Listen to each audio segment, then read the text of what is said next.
Live from the 301, live from the pot.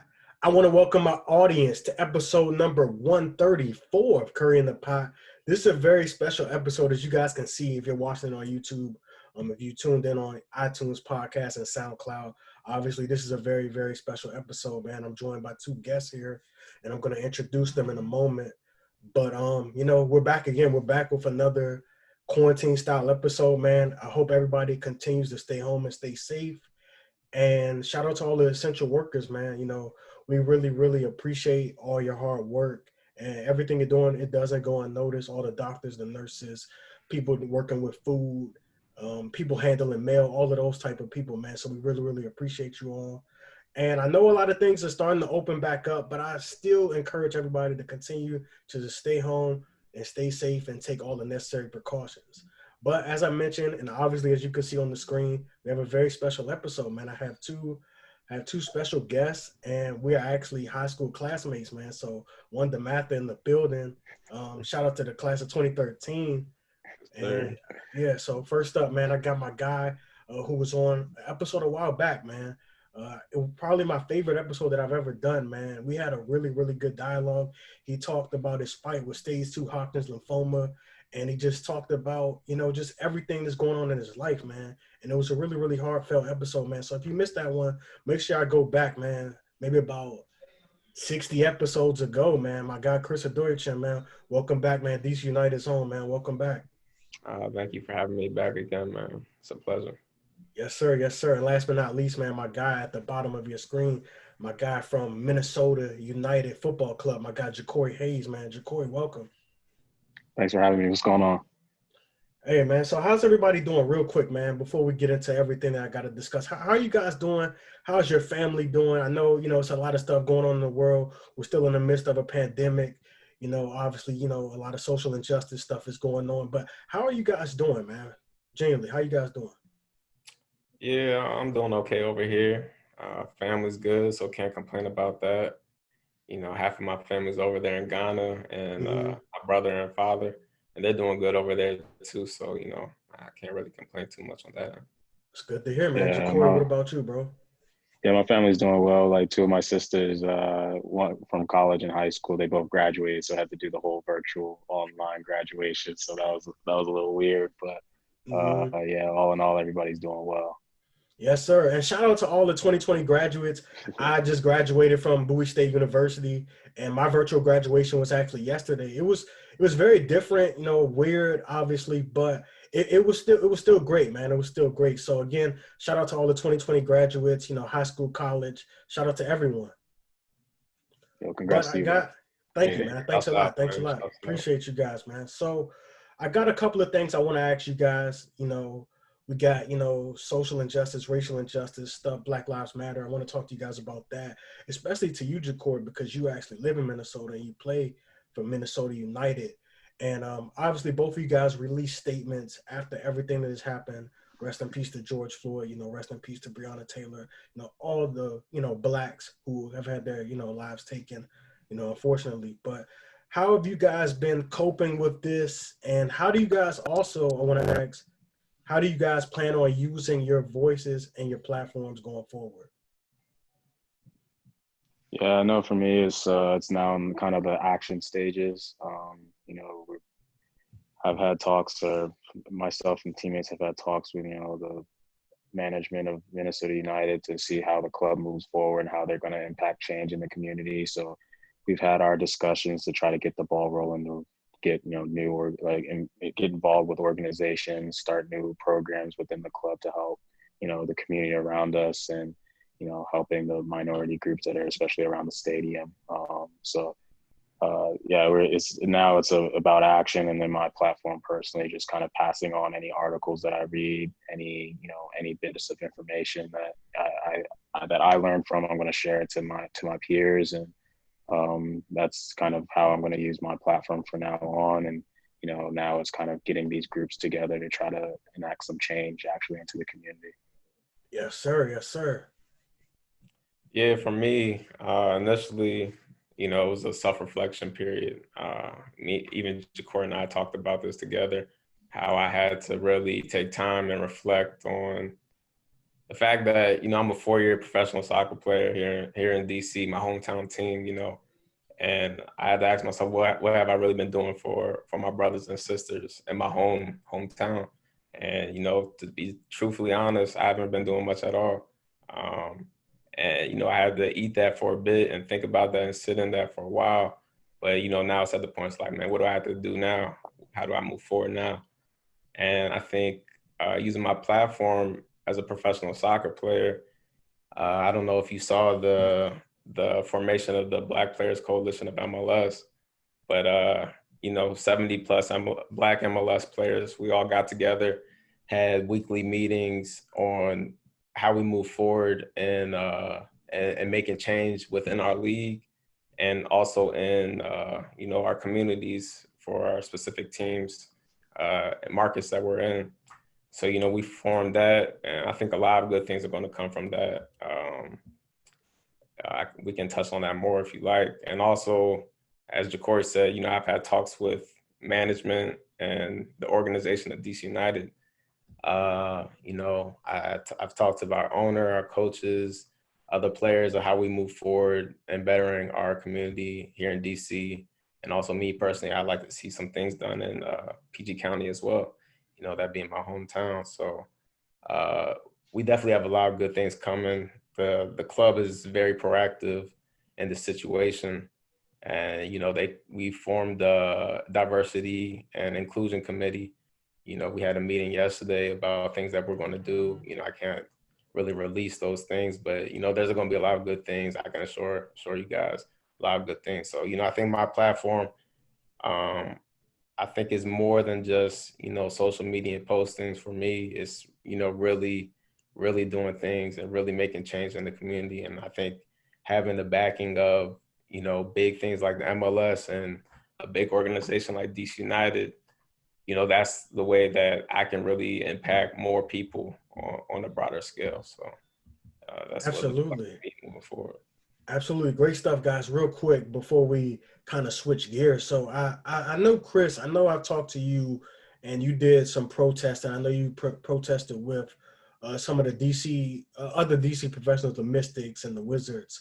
Jacori, I don't know about you. I believe I saw you protest on Juneteenth as well, if I'm not mistaken. But can you guys just touch on the protest, man? Yeah, so I've been to a couple protests now. The first one was on the 6th, I believe. That was the big one in DC. Right after the mayor put in the Black Lives Matter Plaza. Mm-hmm. So I went with one of my teammates, Bill Hamid. He's the biggest name on our team. He's from DC area, big name, our goalkeeper on our team. So we went together, and it was just a powerful moment. So many people, hundreds of thousands of people, and you saw the diversity there, the voices being loud, and it was really beautiful to see and beautiful to be a part of. And then also I went to another one a couple weekends ago or was it last weekend with, Washington Wizards. I don't know if you saw their march and protest to Martin Luther King Memorial. So Bill and I joined in that as well. And, that was great as well. So, it was great being out there with the people and, really standing for something that we believe in and, really making our voices heard to make change. Absolutely. Jacori?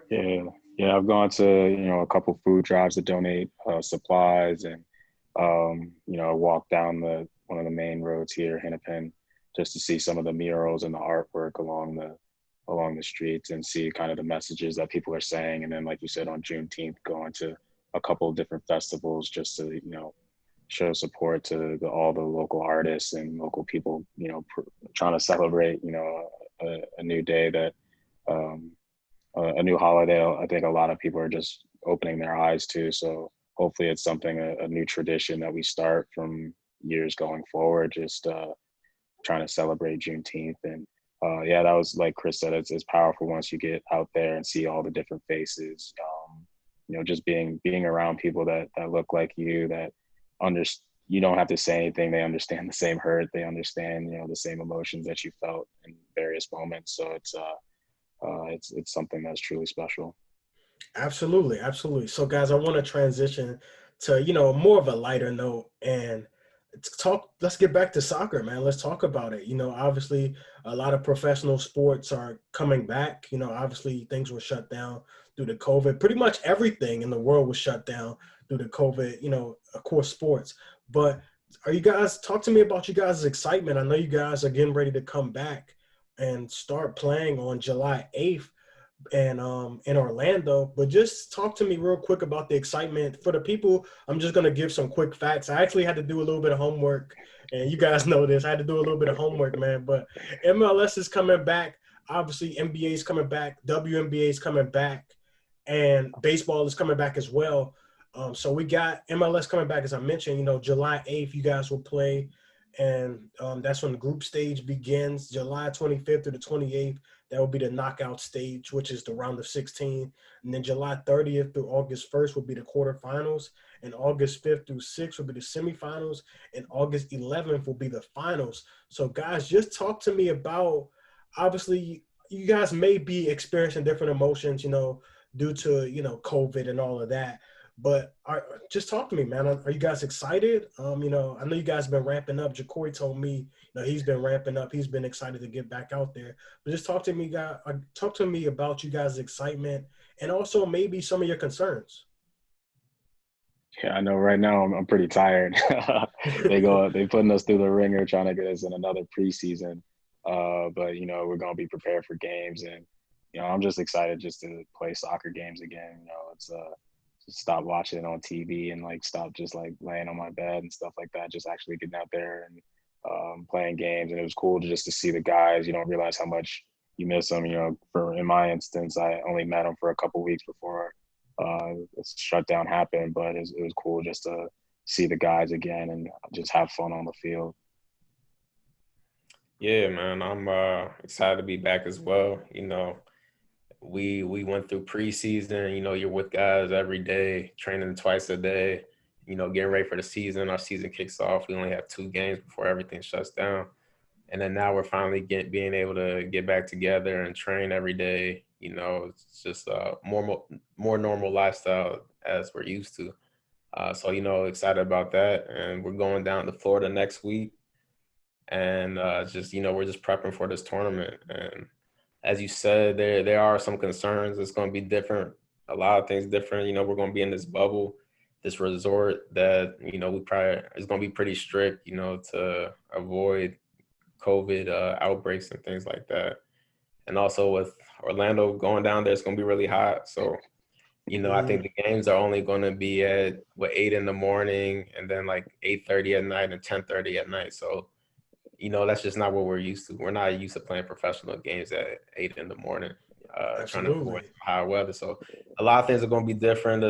No one knows exactly how it's going to go. There's a lot of moving pieces still, but at the end of the day, we're professional soccer players and we're happy to be back playing soccer and, doing our jobs.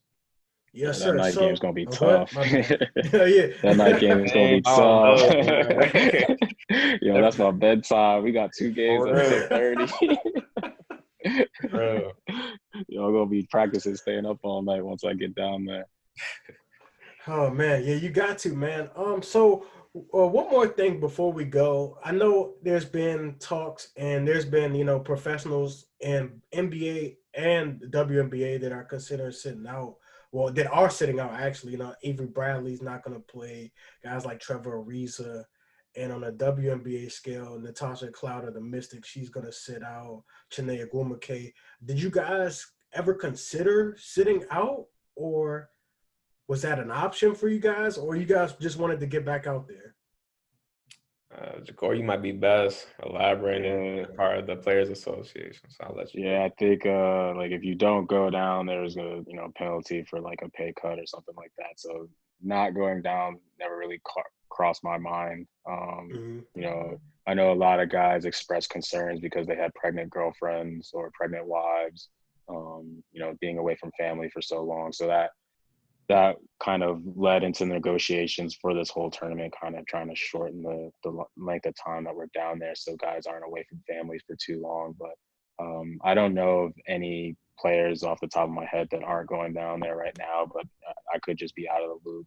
on that. But yeah, I know there's a lot of players that when we were discussing this whole thing that were pretty concerned about just leaving their families for that long, and what happens with my wife who's pregnant and due at this time, or how's my wife going to eat or whatever, especially for international players, how's my family going to eat without me there and stuff like that. So it is a sacrifice from a lot of players on that standpoint. And I'm not really sure if anyone has decided to just stay back like the players you mentioned in the other leagues. So I'm not really sure on that point.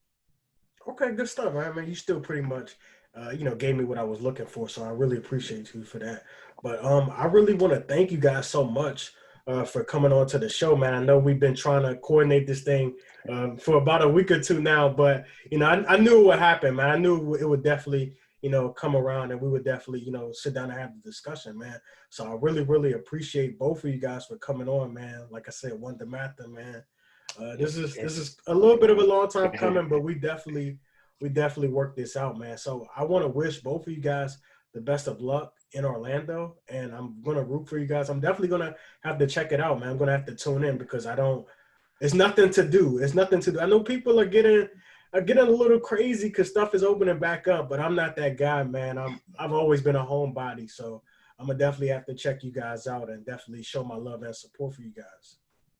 I appreciate it, bro. Appreciate it. Just stay up late. that's gonna be a little hard for me too, bro. Even the 8 a.m. games too. That's gonna be a little tricky for me too. Hit that DVR, bro. Record it. Check out the highlights. For sure, man. But again, I want to thank both of you guys for coming on, man. I really, really appreciate it. To my audience, this is the first ever pretty much visual episode. I know you guys see me on IG Live from time to time, but this is the first ever episode that I got is going to be up on YouTube, man. So again, thanks to both of these great young men. I really, really appreciate them. These are my high school classmates. We're all brothers for life. So again, man, I really appreciate both of you guys coming on. Thank you so much, Mike. And I'm always wanting to come back on when we can talk basketball again. Oh yeah, man. You already know, man. NBA put me in there too, bro. Yeah, that's a bet. That's a bet. We're gonna have to do it, man. Sure. Y'all already know how I'm rocking, man. Y'all already know I'm rocking with the Lakers, man. Y'all already know, man. Y'all know me since way back. I've been representing, man. So y'all already know. What are the Wizards' chances to sneak into the playoffs, bro? So I honestly, real quick, I don't really think they have a shot. Davis Bertans is actually sitting out, so that's kind of a blow for them. He was really, really good for them this season. Bradley Beal just gonna have to do what he was doing. He's gonna have to put up some big numbers, turn it up man. A notch. Yeah, for sure. I looked at their schedule because the schedules came out, I believe, last night, and I did look at it, and it's not hard. It's not like super hard. It's not crazy. So there is a little bit of hope, man. But I mean, I think they could get in though. To be honest with you, but I think they can. But if I had to bet on it, I wouldn't bet on it, especially because Bertans ain't gonna be there either. Even if they do, they play Milwaukee first round. Yeah, they have to play Milwaukee first round, so that'll be. Yeah, I don't know. They don't want those problems. They play. See, the thing is, they play good against Giannis, but they couldn't stop Chris Middleton. Yeah, I was at that game. Yeah, Chris Middleton lit him up. So, yeah, man. But y'all know me, man. I'm going with the Lakers all the way. So y'all already know. Yeah. Chris is team LeBron too. Are you team LeBron too? I want it for LeBron. For sure. All right. I'm glad we could all agree on something right there, man. But again, man, I want to thank both of you guys for coming on, man. This was really, really fun for me and definitely a change of pace. Yeah, I know I'm usually super heavy into the basketball, super heavy into the football. But whenever I can, get a chance and, be a little diverse and talk some soccer, man, which is a great sport, man, the most global sport that we have.